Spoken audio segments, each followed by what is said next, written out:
कुछ तोल रहा था, अचानक यमराज आ गए। यमराज ने कहा सेठ, नजरें उठा इधर देख। सेठ के तो होश उड़ गए। अरे तुम यहाँ कहाँ? आज तो मार्केट डे है, तुम यहाँ इतने हजारों मेरे ग्राहक खड़े। अरे यमराज भाई साइड थोड़ा सा है क्या? Side side. सेठ के पसीने पसीने हो गए, सांस रुक गई, माल हाथ में, तराजू नीचे। सेठ ने कहा तुम कैसे आ गए इतने जल्दी? अरे यमराज ने कहा घबरा मत, तू पागल, घबरा क्यों रहा है? मैंने कब कहा कि मैं तुझे ले जाऊंगा? अरे आओ बैठो। नहीं ले जाओगे ना? बोले नहीं। अरे सेठ ने कहा फिर तो मोस्ट वेलकम, पधारिए, क्या लेंगे? चाय कॉफी ठंडा गरम, क्या लोगे? किसको याद आ गई चाय की? और पी लो, पर्यूषण आने वाले बंद हो जाएगी। क्या लोगे आप? ठंडा गरम चाय कॉफी। देखो यमराज ने कहा तू इतना ज्यादा एक्साइटेड मत हो, देख मैं क्या लेता हूँ तुझे भी पता है ना। मैं चाय पीता ना कॉफी पीता, मैं तो जिंदगी पीता हूँ लोगों की। तो तू ज्यादा बकबक मत कर, मेरा मूड सरकने में ज्यादा टाइम नहीं लगता है। अरे अरे अरे सॉरी सॉरी, बैठिए यमराज जी बैठिए, सब ग्राहकों का हटिया। आज यमराज बैठेंगे यहाँ पर। सारे ग्राहकों ने सुना यमराज साहब भाग गए अपना अपना बैग लेके, थैला लेके। बोले मरे यहाँ तो। सेठ ने कहा बोलो यमराज क्या सेवा? बोले सेवा नहीं, देख यार यमराज मेरी जिंदगी से मैं परेशान हो गया। बोले क्यों? मैं जहां जाता हूं बोले लोग उदासी हो जाती है, मातम बन जाता है, जहां भी जाओ लोग मुझे पसंद ही नहीं करते हैं। सेठ ने कहा पसंद तो मैं भी नहीं कर रहा हूं, लेकिन क्या करें, सामने ही खड़ा है, क्या बोले तेरे, मेरे भी अंदर यही चल रहा है कि तू कभी यहां से खिसक जा। यमराज ने कहा एक काम करो सेठ, मेरा इस दुनिया में कोई मित्र नहीं है, तुम मुझसे दोस्ती कर लो। अरे यमराज से दोस्ती, सांस तो चढ़ी जा रही है। यमराज ने कहा दिल धक धक मत कर, मेरे बिना दिल का कुछ नहीं होना। कितने भी जे डॉक्टर के पास चले जाओ, कितना भी ओपन हार्ट सर्जरी हो, यदि मैं आ गया तो वेंटिलेटर पड़ा रह जाएगा, ध्यान रखना। मेरे से दोस्ती कर लो। बोले दोस्ती? बोले हाँ। अब सेठ भी बनिया था, तो बनिया तो भाई मरते दम तक लाभ ही देखता है, हानि वाला मामले नहीं। बोले यार यमराज एक बात बताओ, तुमसे दोस्ती करके मुझे फायदा क्या होगा? फायदा? बोले हाँ। यमराज ने कहा देख, आरजू खुदा से कर बंदे से नहीं। आरजू, यमराज समझ गया कि यही कहेगा सेठ की सबको मार देना, मुझे जिंदा रखना, बनिया था। बोले मुझे फायदा क्या होगा? यमराज ने कहा देख, दोस्ती में फायदा नहीं देखा जाता, लाभ हानि नहीं देखी जाती, दोस्ती तो दोस्ती। अरे बोले फिर भी कुछ तो लाभ होना चाहिए ना आपकी दोस्ती करके। तो यमराज ने कहा मैं समझ गया, लेकिन ध्यान रख, आरजू खुदा से कर बंदे से नहीं, और दोस्ती हमसे कर धंधे से। मैं अपना धंधा थोड़ी छोड़ दूंगा, धंधा तो ले जाना ही है मेरा। बोले सेठ एक काम कर। बोले यार यमराज, बोले तुझे समस्या क्या? बोले समस्या है कि तुम कहीं भी आ जाते हो, कहीं भी आ जाते हो। अब देखो आज धंधे का समय था, तुम आ गए यहाँ पर। अब यमराज ने कहा मेरा भी तो सीजन है, क्या करूं, ठंड है, बुढ़ापा है, ठंड में ज्यादा जाते हैं बूढ़े लोग, मेरा भी सीजन है, मैं क्या करूं। जीएसटी लगा रखी है मोदी ने, छोटे बच्चों को छोड़ना पड़ता है 13% में, ध्यान रखिए। सेठ ने कहा कुछ तो फायदा हो तेरी दोस्ती का। सेठ ने कहा यमराज मेरे मित्र, अरे बोले मित्र, हाथ मिला। बोले हाथ नहीं, हाथ मिला कि गया काम से? बोले हाथ बाद में, अभी बाद में, अपन पहले अपनी दोस्ती की डील कर लेते हैं। बोले क्या? बोले काम करना यमराज, तुम यार कभी भी कहीं भी धमक जाते हो, शादी नहीं देखते, विवाह नहीं देखते, रास्ता नहीं देखते, बस नहीं देखते, ट्रेन नहीं देखते, तुम्हारा मूड बना उठा के ले जाते हो। तो बोले क्या करूं? बोले एक काम करना, अभी दोस्ती का इतना फायदा देना कि जब भी आओ चिट्ठी लिख देना कि सेठ मैं इतने दिन में आ रहा हूं, तो मैं तैयार रहूंगा व्यवस्थित। हाँ, सेठ ने कहा, इमरान का इतना कर दूंगा, तुझे चिट्ठी लिख दूंगा। बोले पक्का लिखोगे? बोले पक्का। तो इमरान ने कहा तो फिर मैं सेठ चलूं? बोले जल्दी निकलो, जाओ खाली खाली करो मेरी दुकान। सेठ ने सोचा अब डर काहेगा, अब तो चिट्ठी आएगी, जिंदगी संभाल लूंगा, और जब तक चिट्ठी नहीं आ रही ऐसे जियो, ऐसे जियो, मंदिर जाना बंद। बोले अब तो पता लगेगा, 1 महीने पहले मंदिर चला जाऊंगा, सब पाप धो लूंगा, प्रायश्चित कर लूंगा, मर गया जिंदगी भर आलू छोड़ छोड़ के, कल से आलू के समोसे चलने दो। क्योंकि शास्त्रों में लिखा है अंत भला सो सब, 1 महीने में मैं तो बैरागी बन जाऊंगा, संत बन जाऊंगा, सारे पाप धो दूंगा। सेठ आलू खाने लगा, कांदा खाने लगा, बाजार का खाने लगा, ऐसो आराम करने लगा। अब तो यमराज मुझे अलर्ट कर देगा, उस समय मैं अपनी जिंदगी को बदल लूंगा। बड़े आनंद में हो गया। सेठ ने कहा जो करना है कर लो, फिर मौका मिलने वाला नहीं, ये दुनिया जितनी भोगना है भोग लो, ध्यान रखना। काल करे सो आज कर, इसको बदल दिया सेठ ने कबीर के दोहे को। सेठ ने कर दिया तो आज करे सो काल कर, काल करे सो परसों, और इतनी जल्दी क्या पड़ी है, अभी तो जीना बरसों। सेठ ने कहा अब तो मौज करो, खूब खा रहा है आलू की टिक्की, बजाओ पानी पूरी। कौन बोला मुंह में पानी आ रहा महाराज? खाई जाना है डोसे, समोसे, चाट, फरसान। ये मराठी लोग फरसान ही तो होता है, वो है ना, समझ गया। चौंके में मिलता है मुझे रोज, विचार करिए। खाई जाना, दोनों हाथों से ऐश करना है, माला फेरना बंद, पूजा करना बंद, जाप देना बंद, दान दक्षिणा बंद, सब अंतिम समय में कर लूंगा। अभी इतनी जल्दी क्या है? समय बीता, एक दिन यमराज आ गए। खाट पे लेटा था यमराज, सेठ ने कहा मित्र, बोले आज धंधे पे निकला हूं, आज दोस्ती वाला काम नहीं है। बोले क्या मतलब? बोले चलो। अरे बोले पागल, दिमाग खराब है कि तुम्हारा? चलो, ऐसे कैसे चलो? अपना वचन भूल गए? बोले मैं काय को वचन भूला, मुझे तो पूरे वचन है। अरे यमराज ने चलो, ज्यादा बकवास बंद कर, इतनी मोहलत दे रहा हूं कि दोस्ती थी, नहीं तो अभी तक तो उठा के ले जाता तुझे। सेठ के तो होश उड़ गए। उसने कहा यार तुम्हारे जैसा बेईमान नहीं देखा मैंने। अरे बोले काहे का बेईमान? बोले तुमने कहा था ना कि 1 महीने पहले चिट्ठी लिखूंगा। तो सेठ यमराज ने कहा मैंने तो लिखी थी। बोले नहीं लिखी थी। अरे मेरे पास नहीं आई भाई, कोरियर वाले को फोन लगाओ। बोले यार 1 नहीं आई होगी, 2 नहीं, मैंने तो 4 चिट्ठी लिखी है। 4 चिट्ठी, 1 भी तो मेरे पास आई नहीं। अरे बोले भेजिए सेठ, तेरे पास पढ़ने का समय। अरे बोले यमराज एक बात बता, ऐसा तो नहीं, मैं ये नहीं कहता कि तुमने चिट्ठी नहीं लिखी है, हो सकता चिट्ठी लिखी हो, एड्रेस शांति सेठ का डाल दिया हो सकता है एड्रेस गलत लिख दिया हो। बोले नहीं नहीं, एड्रेस तो बिल्कुल, हमारे यहाँ तो कंप्यूटर से भी तेज माइंड है, जो एड्रेस तूने दिया था वही एड्रेस।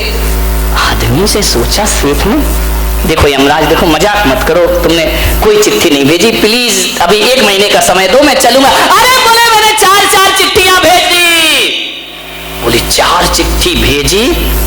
अरे 5वीं तो अभी अभी भेजी है, 6 दिन पहले। 5 चिट्ठियां? बोले हाँ, लेकिन सेठ तेरे पास पढ़ने का समय। पत्नी को बुलाया, अरे भगवान इधर आ। पत्नी ने कहा क्या, क्यों चिल्ला रहे सुबह सुबह, क्यों बकबक कर रहे हो? अरे बोले सामने अभी यमराज को दिखाई तो देते नहीं, अदृश्य खड़े सेठ को दिख रहे हैं बस।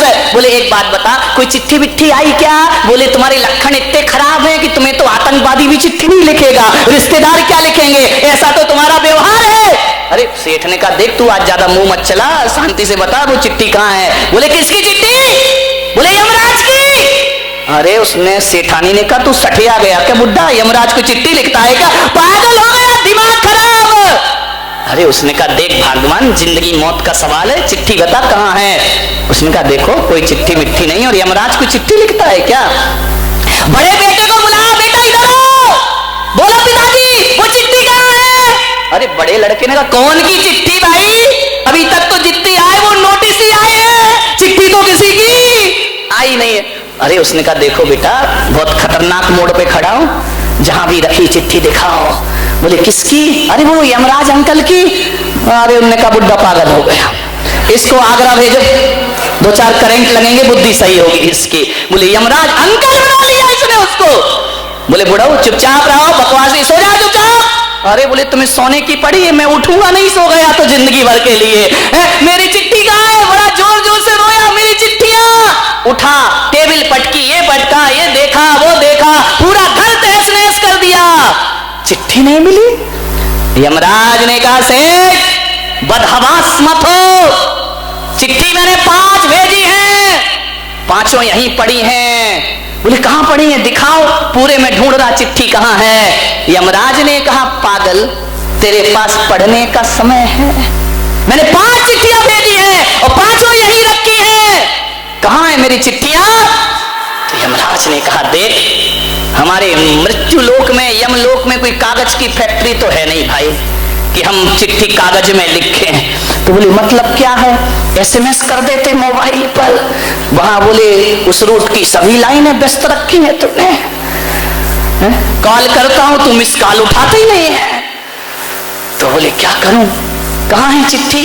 बोले देख, इस धरती पर सफेद कागज पर काली स्याही से चिट्ठी लिखी जाती है, लेकिन मेरे यमलोक में काले कागज पर सफेद स्याही से चिट्ठी लिखी जाती है। अरे बोले रंग से क्या मतलब है, कागज से, मुझे तो चिट्ठी मिलना थी। बोले खड़ा हो। दर्पण के सामने ले गया यमराज और कहा देख, ये मेरी पहली चिट्ठी, जब मैंने तेरे काले बाल सफेद कर दिए वो मेरी पहली चिट्ठी थी, लेकिन तेरे पास पढ़ने का कोई समय नहीं। काला कागज सफेद स्याही। यमराज भी सेठ भी बारामती का था, वो ऐसे थोड़ी बाज आने वाला। उसने कहा क्या यमराज तुम भी मजाक करते हो? बोले क्या? बोले आजकल बाल सफेद तो बच्चों के हो जाते हैं, तो इसका मतलब उसका नंबर आ गया। अभी कितने बैठे हैं सफेद वाले काले करा करके, हेयर ड्राई करा के बैठे हैं कई। अभी तो मैं जवान हूं, वाह अजब रंग दे रहा है बुढ़ापा, अंगूर के सब मजे किशमिश में आ रहे हैं। ध्यान रखिए, विचार करिए। बोले काले बाल जो सफेद किए वो पहली चिट्ठी थी। यमराज ने, सेठ ने कहा चलो यमराज में एक चिट्ठी नहीं समझ पाया, दूसरी भेज देते। अरे बोले 5 भेजी है। जब मैंने तेरे बाल सफेद किए वो मेरी पहली चिट्ठी थी, और जब मैंने तेरे दांत उखाड़े वो मेरी दूसरी चिट्ठी थी, और जब मैंने तेरी नजरें कमजोर की वो मेरी तीसरी चिट्ठी थी, और जब मैंने तेरी कमर तोड़ दी वो मेरी चौथी चिट्ठी थी, और जब मैंने झुर्रियां डाल दी शरीर में वो मेरी 5वीं और आखिरी चिट्ठी। 5 चिट्ठी पढ़ने का समय नहीं सेठ तुझे, चल अब तेरे चलने का समय। बारामती के सेठो कितनी चिट्ठियां आ गई, आज दर्पण में जाके देख लेना कितनी कितनी चिट्ठी किसकी आ गई। किसी की तो चौथी दिखाई दे रही है, किसी की 5वीं आ गई। समझ जाओ मेरे भाई, ध्यान रखिए, ये यमराज की चिट्ठियां बिना सूचना दिए यमराज कभी आते नहीं है। मान्यवर, आपसे मेरा एक ही निवेदन है, इन चिट्ठियों को नजरअंदाज मत करो। पड़ा पड़ा मर रहा और हाय हाय कर रहा। एक जिंदगी है, रोटी भी खिचड़ी भी पचती नहीं, रोटी भी चबती नहीं, पैर मोमबत्ती और हाथ अगरबत्ती हुए जा रहे हैं, लेकिन जीने की लालसा नहीं छूटती है। चिट्ठी आ गई, दांत टूट गए, पापड़ पीस पीस कर खाए जा रहा है। ध्यान रखिए। एक ने पूछा महाराज पापड़ और झापड़, पापड़ और झापड़ दोनों में कौन ज्यादा अच्छे हैं? मैंने कहा खा के देख ले। ध्यान रखना मान्यवर, विचार करिए आप, सोचना है आपको किस गलतफहमी में जीते हो। मेरा मकान, मेरा बेटा, मेरी बेटी, मेरा परिवार, मेरा मेरा करते हो। बकरी जो मैं करे अपनी खाल खिंचाए, और मैना जो मैं ना कहे दूध भात नित खाए। ध्यान रखिए, ज्यादा मैं करके मत जियो। क्या है तुम्हारा, विचार करिए। आज घर जाना और घर जाकर के देखना जैन दर्शन क्या कहता है। घर जाना और घर जाकर के तुम्हारे घर के किसी कोने में एक छिपकली बैठी होगी। उस छिपकली से पूछना कि बहन जरा ये बता, ये घर किसका है। जवाहर सेठ, पूछना ये घर किसका है। छिपकली क्या बोलेगी, बोलो बोलो, क्या बोलेगी छिपकली कि जवाहर सेठ का है, अजीत सेठ का है, शांति सेठ का है, राजकुमार गांधी का है। नहीं, छिपकली पूंछ हिलाएगी और कहेगी ये घर मेरा है। किसी कोने में चींटियों ने बिल बनाया होगा।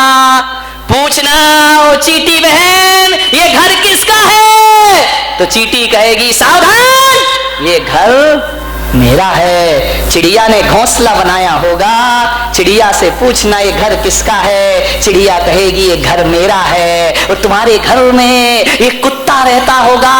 कुत्ते से पूछना ओ कुत्ते भाई, ये घर किसका है। वो भौंक करके दुम हिला के कहेगा ये घर मेरा है। और अपने बेटे से पूछना ये घर किसका है। वो कहेगा पापा ये घर मेरा है। और तुम भी कहते हो ये घर मेरा है। कुत्ते की सोच में और तुम्हारी सोच में ज्यादा अंतर नहीं है मेरे भाई। कुत्ता भी कहता है घर मेरा है और तुम भी कहते हो कि घर मेरा है। और घर तुम सबको देख के हंस रहा है कि ये नादान, मैं खड़ा रहूंगा और तू यहां से बाहर निकाल दिया जा। कौन सा घर मेरा, कौन सा घर मेरा। किस गलतफहमी में जीते हो। बेटा मेरा, बेटी मेरी, पागल हो गए।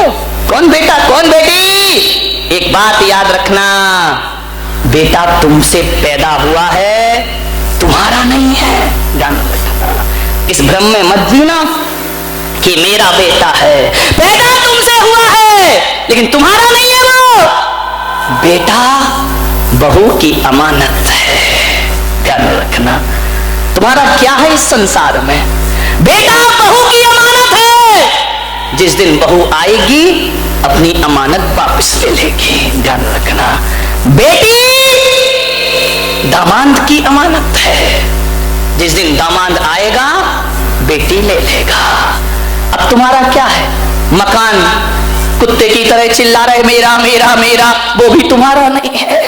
विचार करिए, बेटी दामाद की है, अमानत है। बेटा बहू की अमानत है। अब क्या है तुम्हारा। ये शरीर, ये शमशान की अमानत है। एक दिन शमशान तुमसे वापस मांग लेगा। अब क्या बचा। अब ये आत्मा, ये भी तुम्हारी नहीं, ये उस परमात्मा की अमानत है। ध्यान रखिए, इन अमानती सामानों में जी के मेरा मेरा कहते हो। बारामती वालों, आज आपको संदेश दे रहा हूं, जो जिसकी अमानत हो उसे वापस कर दीजिए।